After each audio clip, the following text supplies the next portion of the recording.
Welcome back to another episode of A Gardener's Journey Homestead. I am Barbara. Thank you so much for stopping by my channel today. Today is like part 2 of the prep. On the last video, or 2 videos ago, depending on which order I put these in, we were inside prepping the tunnel to plant, and then we went outside to prep the tunnel to plant. And so we finished, or finishing the outside in terms of weeding all of that stuff, getting it all up, and then next thing that we'll have to do is just pull up the paper. While hubby's been out doing that, I've been in the tunnel watering and fertilizing. Y'all, I love my new rain wand. Love my new rain wand. And so in one of my videos, I talked about a plant haul that I did while I was traveling, and I bought this rain wand. It's too far, I don't want to go get it. But anyway, it's a rain wand to water. It dumps a lot of water in a short amount of time. So I've been watering, and then I also did my foliar fertilization. So last year I started talking about fertilizing my stuff more. So for those that are new to me, this will be my 3rd summer gardening. So I still feel like a newbie, right? The first year I didn't do any fertilizing. I didn't know what to do, how to do, didn't even know what, I didn't know what to do. Last year was the first year I really paid attention to fertilizing. My goal was to fertilize every week. That did not happen, but I definitely fertilized more last year than I did the first year, and I saw better results for sure. So my goal this year again is to fertilize every week. And so I will say I haven't been 100%, but I would say I probably missed maybe 2 weeks since the time I started this, which was probably, let's say, in January. So not too bad, not too bad. And so I was fertilizing today because it probably had been about a week and a half since I fertilized. So again, not too bad. And something is definitely better than nothing. So I did that today. So let me take you outside and show you what we've done outside. And then I'm also in the tunnel closing it up because again tonight it's going to be like 40 degrees. Y'all, we are a week past our estimated frost date, and we are still having temperatures. It's been 35-ish at night and like 60 in the daytime. So I still haven't planted outside. The 10-day forecast still has temperatures in the 40s. I'm in zone 7A in Tennessee. So I'm trying to use this time to prepare, to get ready. I did start some more seeds. I started a whole tray of 72 seeds. I started mostly lettuce, and then I also started some more Katrina cucumbers, which are gonna go in the high tunnel. So I have more seeds to start this week. I'll be starting some more squash and some more zucchini. No, I didn't start zucchini. So I'll be starting zucchini for the first time as well. And then next week, I will start starting seeds for my, what I call my second succession for the area that's going to be behind my house that won't be ready until like June-ish when my garlic and my onions come out. So I'll be starting my tomatoes and peppers that's going to go behind the house probably the 2nd week of June. So next week will be the 1st week of May. So that'll kind of give me a 6-week start, kind of like what I did this time.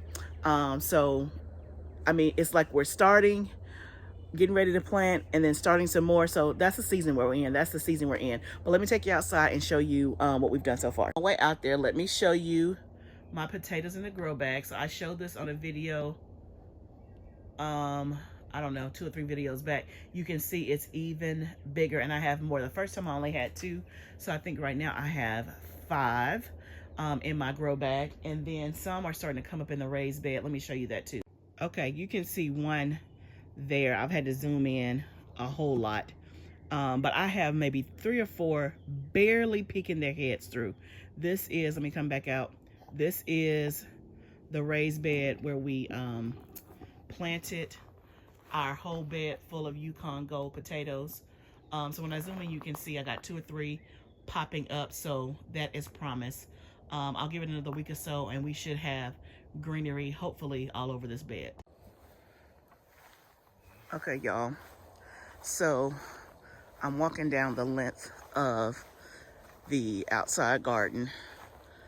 I don't know if you can see that, but it's all pretty much clean. You can see the big trash bags. We probably have 4 or 5 trash bags of the lawn size bags of the weeds. The weeds were very, very easy to pull up. No issues whatsoever. And like I said, they had only been there maybe 30 days. So it wasn't like we've been contending with it all winter long. There's my garlic. Can y'all see my garlic?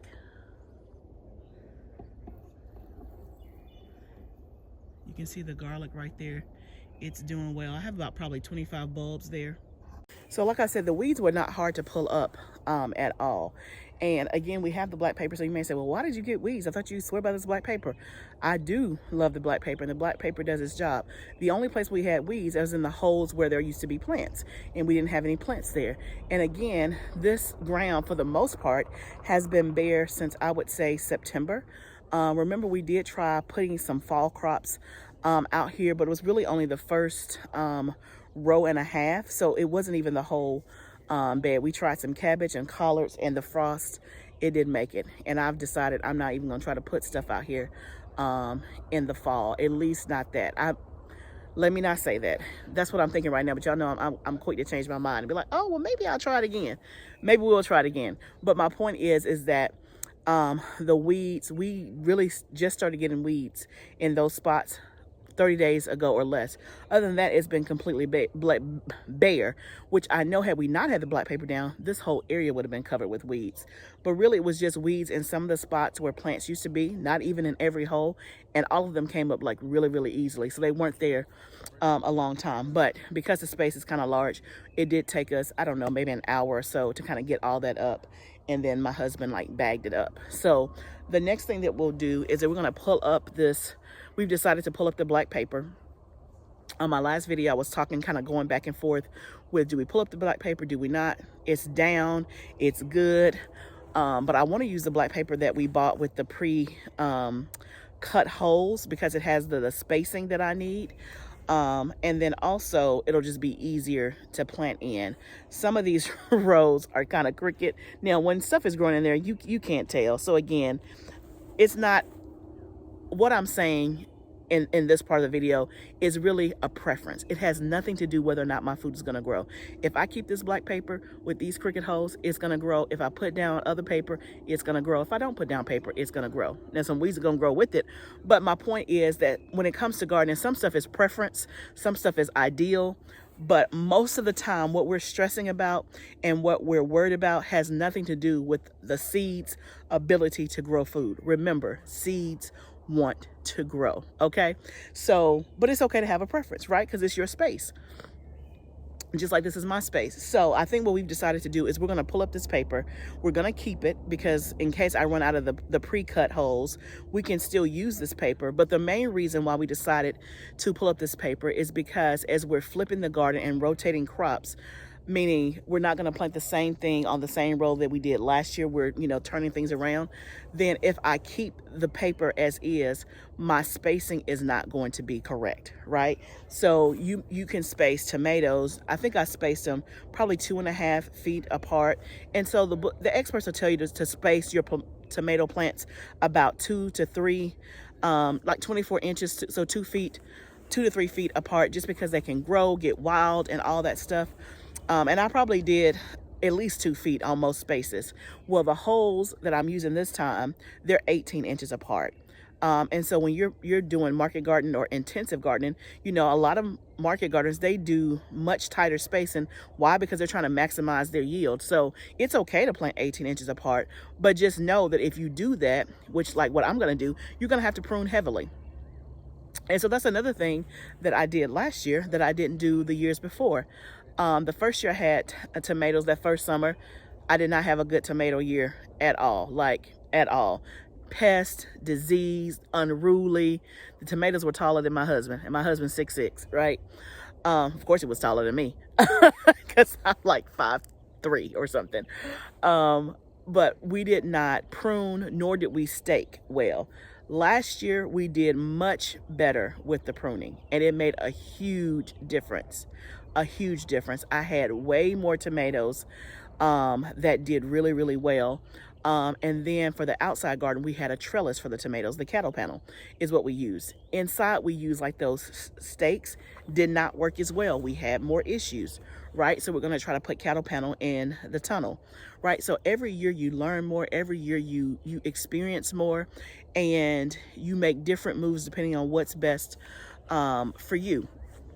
So going back to us taking the paper up, we're going to take the paper up so that the spacing will be right, because again, where tomatoes were last year, something else is going to go there. For example, I had a row of purple whole peas last year. Amazing. And so purple whole peas, I spaced them 6 inches apart. Well, in that row where the purple whole peas were, I think squash is going there or something. I have to go back and look at my crop plan. But regardless, squash doesn't need to be 6 inches apart. It needs to be a little bit further apart. Why? Because it sprawls, it gets big. There's a lot of pests that come with squash in my area.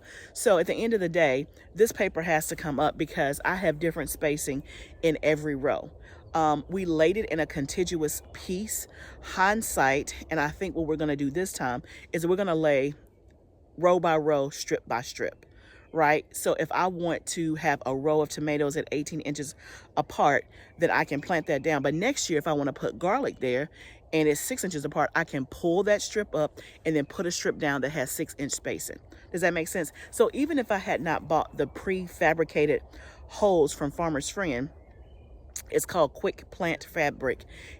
Even if I use this paper, my spacing is different on every row depending on what it is that I grew, okay? So we're gonna pull up this paper.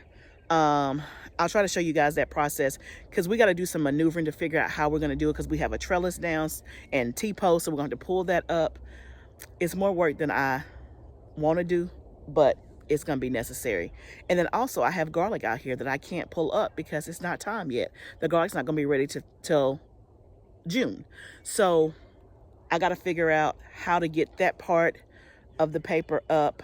I was telling my husband, can we just like take a straight edge all the way down on the right side of the garlic?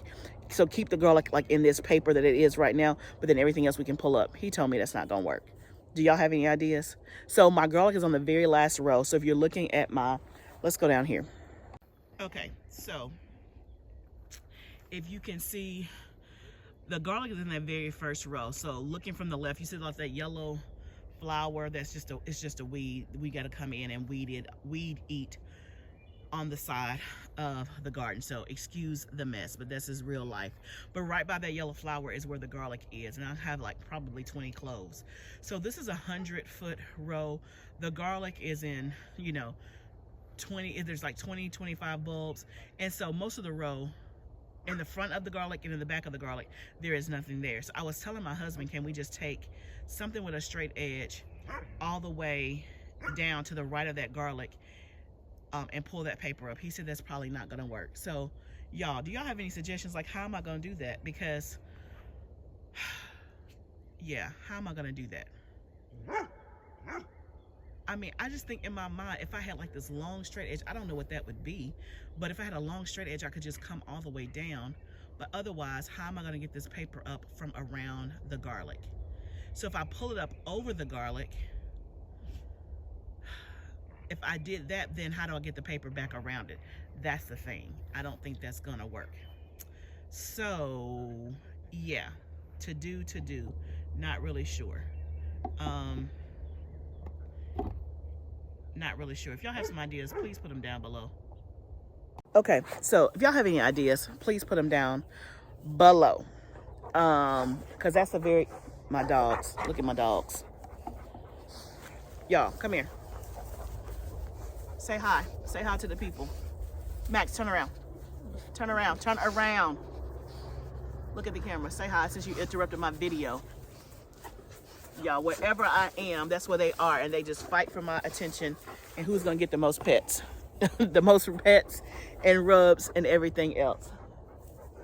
I moved down here with the camera and here they come just a running as if something was on fire. But they're sweet. They are sweet. Okay.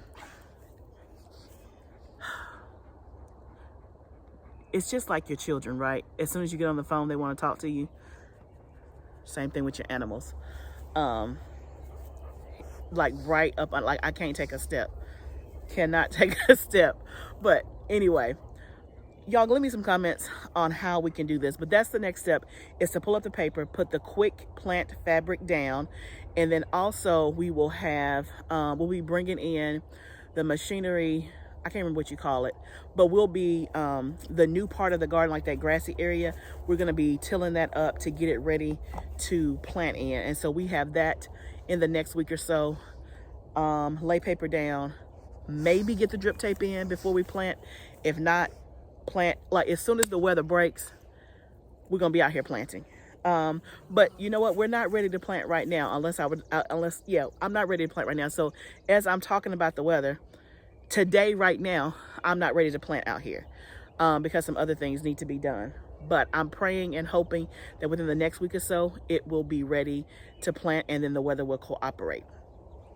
So that's kind of all the stuff that we've done. It's the sun is setting, it's about to go down. It's getting a little cool now as the temperature is dropping. I've already closed up the greenhouse except one door, so we're going to do that. But thank you guys so much for joining me today. I just want to kind of come in and give you a quick update. And then also I just want to encourage you, right? Things in the gardening world, it doesn't always go to plan, right? We can't control the weather. We can't control the rain. We can't control the temperature.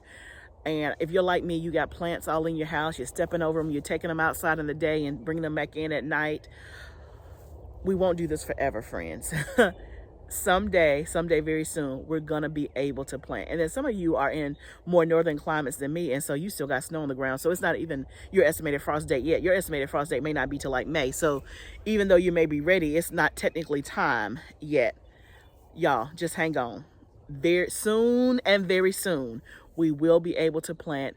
And remember what I always say, do what you can when you can. It's too early in the season for us to get discouraged and stay there. Not to say that you can't get discouraged. We just can't stay there. We have food to plant. We have people to feed. We have stuff to preserve and to store up. So let's keep the faith.